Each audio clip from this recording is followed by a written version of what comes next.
neither cock's ready just yet. Good. One more twist. So this is the Thames Challenge Cup. The hope of the Netherlands against Leander, a local boat.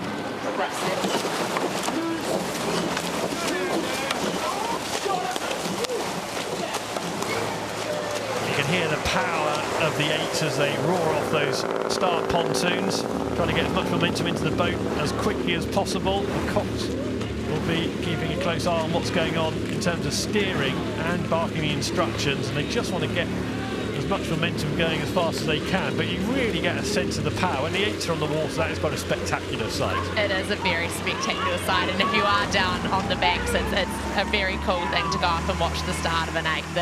The noise, everything about it, as even when the athletes are sitting there getting ready, the intensity is pretty special. I call it the grunt. But that's basically what it is. It is, because it's a heavy boat. When you think about what each athlete weighs, the coxswain, and then the physical boat, it takes a lot of power to get it up and going. You don't have the luxury of a small boat where you can sort of be patient and the speed will come. The eights, it's full go right from the first stroke, and yeah, you guys who were in the pair. Well, actually, you were in an eight for a while, weren't you? But I always remember you in the pair. Yeah. And, it was a breeze, wasn't it, compared to the eight, getting power into the eight? Well, I think getting to do both, it did make me appreciate what was difficult about each boat. And when we would go out there to do starts in the eight, I was like, this is going to be exhausting. Whereas in the pair, I was like, oh, this will be a fun session. We'll get to get it up, you make it feel light. But in an eight, I'm like, we're moving a big boat from literally zero to as fast as we can in a few strokes. On the flip side, though, once you get it going, it takes a lot of stopping. Let's have a look at the Dutch here on the Berkshire station. They have roared into the lead. They are absolutely flying, and Leander will be fairly stunned by that, because look at that for a lead to hope. You can see the cocks there, Julia K.A.R.Z.V, and in the stroke seat, Bastien Colette.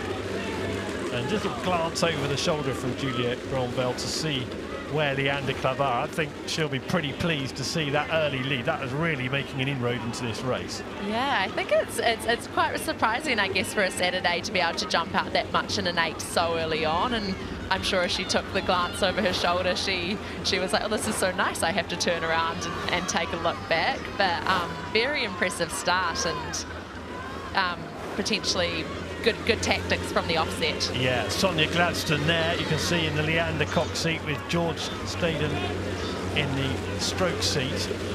And it takes so much to shift the order of these races, doesn't it? If you can burn off the opposition that early back up at Temple Island, in an eight it takes some turnaround. In a single or a pair or a double or the smaller boats, there's more chance of a fluctuation. But in these big boats, that is a almighty lead that they've carved out quickly. It is, and I think one of the challenges about the situation that Leander is in at the moment is you've got a lot of people to communicate with, so you need to somehow, as a coxswain, decide how you're going to try and bridge back this gap, and then communicate it to everyone, get everyone on the same page, and doing that is tough, and you want to tell your crew where you are honestly, and give them all that feedback, but you've also got to motivate them to be like, yes, you cannot see them out of the corner of your eye, but listen to me, and this is how we will approach trying to wheel back this lead that this very impressive crew has got.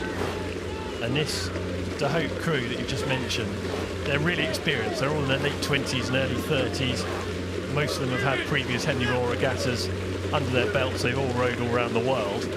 You look in the Leander boat, it's a development boat. It's late teenage, early 20s, a couple of regatta appearances previously here at Henley, but they'll be learning a lot from this, and if they can do anything to turn it round, then that'll be sensational. But just the experience of a semi-finals day at Henley when you're in your late teens against a boat this good, it's got to be a benefit. Oh gosh, yeah, it's one of those old things. It's like you definitely learn quicker from losing than you do from winning, and I think that's one of the special things about Henley is you get to race people of different experiences.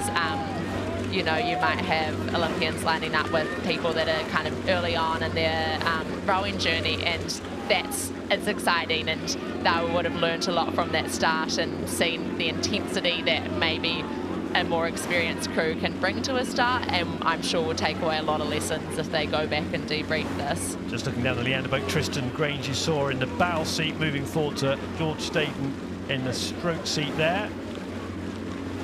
Sonia Gladstone's cap, you can just see the Cox willing the Leander boat along. But De Hoop still lead as they move to in front of the enclosures in the next few moments. That really was some performance in the first 500 metres of this race. What the Dutch did there broke Leander. It really did, and obviously they might have taken the intensity off a little bit or not, but they seem to have just been holding now. So I think it was just those first few 100 metres that they really got most of their lead and cemented their position in the race, and have just been able to sit out in front and control it now. So I'm sure they'll be enjoying their position and taking this into tomorrow as well. So moving in front of Stewart, just as a gust of wind picks up, that's not going to help anybody on the water. Leander trying to make some sort of impression on De Hoop there. They look like they're digging deep, don't they, Dutch? You shouldn't read too much into facial expressions, but they look like they'd almost emptied the tank. Yeah, it's a tough way to race if you do sort of put quite a bit of emphasis and effort into the start. You've got a long way to hold on, and you've got to sit with that lactic acid for a long time. So I think they'll be feeling it, and Leander is keeping the pressure on, and they're not making it easy. They can't relax too much. Combined with the wind picking up in these last few moments as well. But in front of Stewart's go the Dutch. They're only a length up on Leander, the development boat there. They'll be better for this experience. And the Dutch Cox, you can see there, screaming the instructions. Julia Gromveld's almost got her boat home. It's De Hoop of the Netherlands who go through to the Thames Challenge Cup final tomorrow. Leander Club, less than a length down in the end. They did well, they hung on in there, but you could tell from the facial expressions of the Dutch that they had to work so hard, having broken Leander off the start with a really impressive, fiery beginning to the race. That was where they did their work, and then they had to go hard for the rest of it to sustain that, to keep that lead. Yeah, they really did. They won it at the start and then sort of just had to sit in that pain and sort of hold all the challenges that are going to be thrown. It was a very spirited finish from Leander. You know how important Henley is. No crew is going to give up until the little beep goes at the finish line, and you see the pain on both crews' faces. But unfortunately, the ruthlessness of it is one crew gets knocked out and the next crew gets to turn their attention to the final tomorrow, which I'm sure will be a good one.